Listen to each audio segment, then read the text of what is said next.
Good afternoon. Welcome to the Museum of Zora, Neale, Hurstons Contemporaries. I'm Claire Johnson. I'm Macy Coles. I'm Neale Laura. And I'm Messi Ramirez. And we will be your tour guides for today. Follow me and let's begin the tour. Tonight we'll begin with Richard Wright. The Harlem Renaissance is believed to have begun in the 1920s and ended in the late 1930s, ending just before the Great Depression. During this time, African Americans began to express themselves through the arts, which consisted of music, visual arts, theater, and literature. The most important authors of this time included people such as Zora Neale Hurston, Richard Wright, Langston Hughes, Duke Ellington, and Claude McKay, just to name a few. Richard Wright became the most famous African American writer during the Harlem Renaissance era. Wright was a part of the Harlem Renaissance writers, and his main concern was his writing about racial themes such as discrimination in the North and the South. Hurston's main concern was bettering the arts so blacks could have a solid platform and strong figures in American society. Wright introduces his political and social ideals to his readers through literature, and he portrays his views on communism and racism in his novel, Native Son. Both writers, although having quite different views on certain issues, sought to bring knowledge and platform to the black community.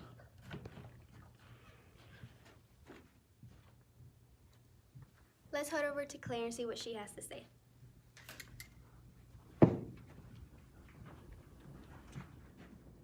Mr. County Cullen was an American poet, novelist, children's writer, and playwright during the Harlem Renaissance. County Cullen and Miss Hurston attended school at the same college. Most of Cullen's work was heavily influenced by Miss Hurston. There was a mutual admiration, which is evident in a letter that was sent to Mr. Cullen from Miss Zora Neale Hurston, which discussed segregation, whites, and admiration for each other's work. Mr. County Cullen and Miss Zora Neale Hurston tended to have same viewpoints and beliefs. Now let's head over to Mr. Ralph Waldo Ellison. Ralph Waldo Ellison was an American novelist, literary critic, journalist, and scholar. Miss Hurston had a very large influence on Ellison and his work. The both of them were incredibly smart and heavily believed in telling the universal truth in their writings. Ralph Waldo Ellison and Miss Hurston believed that a person should not be defined by a stereotype. Let's head over to Macy and she'll begin the next part of the tour.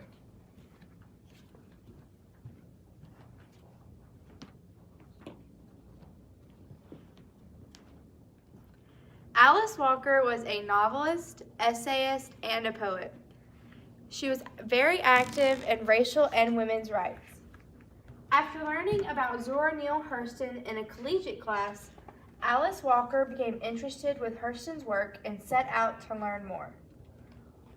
Although her work was written in African dialect, Hurston was far ahead of her time. Walker was so influenced by the style of Hurston's writing, she actually incorporated African dialect into her own work.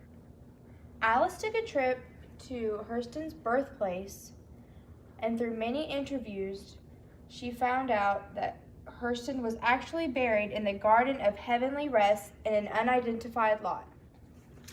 Walker paid to have a gravestone marker made calling Hurston the genius of the South. Alice Walker's rediscovery reintroduced the uncredited works of Zora Neale Hurston. Now let's move on to Claude McKay. Claude McKay was a Jamaican poet, novelist, and essayist. Like Hurston, he wrote in a non-English dialect. McKay was an intense black literary activist in the Harlem Renaissance. He traveled to the Soviet Union to study communism and attend the Communist Party 4th Congress, where he wrote 3 novels. Toward the end of his life, McKay moved to Chicago to reinvent himself in the Roman Catholic Church. Let's move on to the last part of our tour.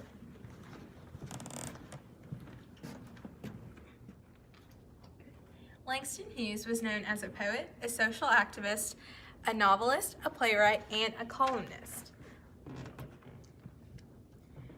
Zora Neale Hurston and Langston Hughes met at an award ceremony in May 1925.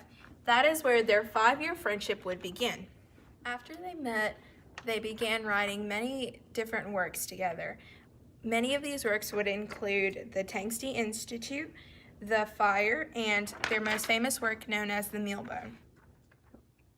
Hurston and Hughes were said to be very close partners, but many believed it was far more intimate than said. Throughout their writing of Mealbone, the relationship began to weaken due to the many disagreements they were faced with in the writing process. Both put equal amounts of work, meaning Hughes would focus on the plot and characterization, whereas Hurston would focus more on the recreation of the Southern atmosphere. But this would all be put aside once Hurston tried to take the play and claimed that she was the only writer. The conflict is said to be a direct result of the hiring of Lewis Thompson. Many believe that Hurston became jealous of how close Hughes and Thompson had become, and that led to the mysterious firing of Thompson. In order to keep Thompson writing, Hughes offered to share the author's credits, which infuriated Hurston and ultimately led to Hurston's leave and claim of her being the only writer of Mealbone. Mealbone was never fully finished due to this conflict between Hughes and Hurston, and ultimately would lead to the end of their friendship.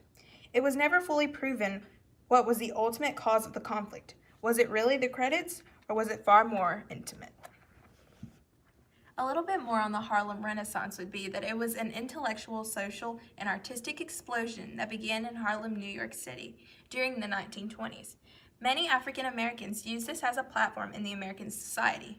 Women managed to preserve the culture of their ancestry, and they were able to articulate both the strategies and hopes in their own words and images. In doing so, they became famous artists and writers. We appreciate you for visiting the Museum of Zora Neale Hurston Contemporaries. We hope you have a great rest of your evening.